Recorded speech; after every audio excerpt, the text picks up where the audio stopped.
Assalamualaikum warahmatullahi wabarakatuh. Bertemu lagi dalam ruangan yang disebut sebagai 30 bisikan hati isteri dalam buku Pikatlah Hatiku, karangan Dr. Hassan Haji Muhammad Ali. Nih.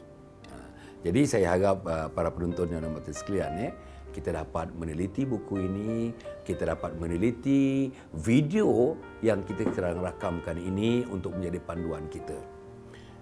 Bisikan hati isteri yang ke-8 ialah, wahai suamiku, rajin-rajinlah membantu isterimu ini. Bantuan apa yang diperlukan? Bukan nak membantu, bukan nak bantu duduk di dapur, megang senduk, mengacau dodol, mengacau gulai. Bukan. Bukan duduk dekat bilik air sana, membasuh kain, memilas kain, mencuci kain.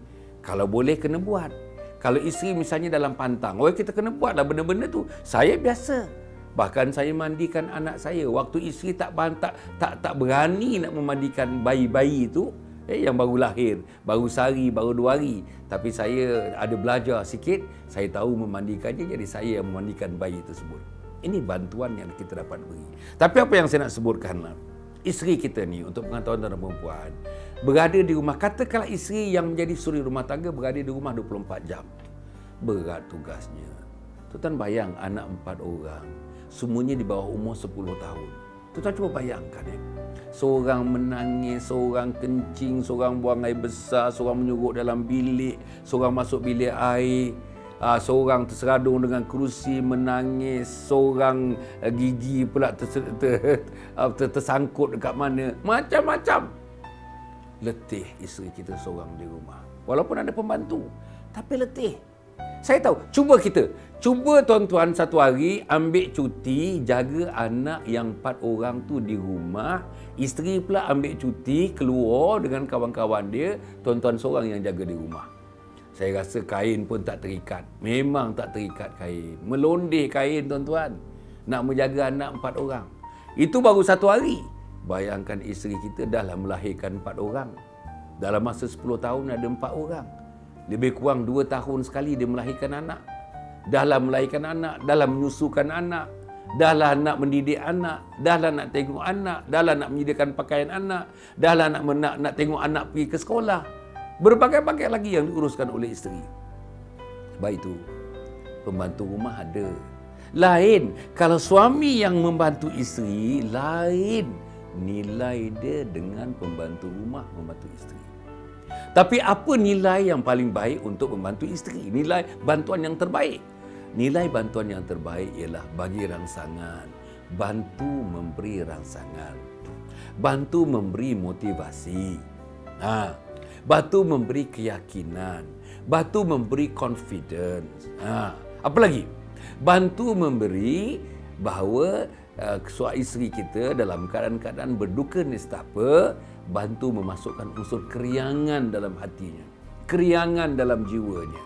Membantu supaya isteri kita memperoleh daya kekuatan yang baru untuk meneruskan kehidupan sebagai isteri yang solehah, untuk melahir mendidik anak-anak kita. Apa lagi bantuan yang kita perlukan? Manusia ni, tuan-tuan dan perempuan, ada dia punya, kata orang, ada dia punya waktu atas dan waktu di bawah. Ada waktu menaik dan waktu menurun. Bila waktu menurun, biasanya orang tu sedih. Biasanya orang tu agaknya dalam keadaan keraguan. Biasanya orang tu hilang pedoman. Biasa orang tu macam tidak dihargai. Biasa orang tu dalam keadaan kemorongan dan sebagainya.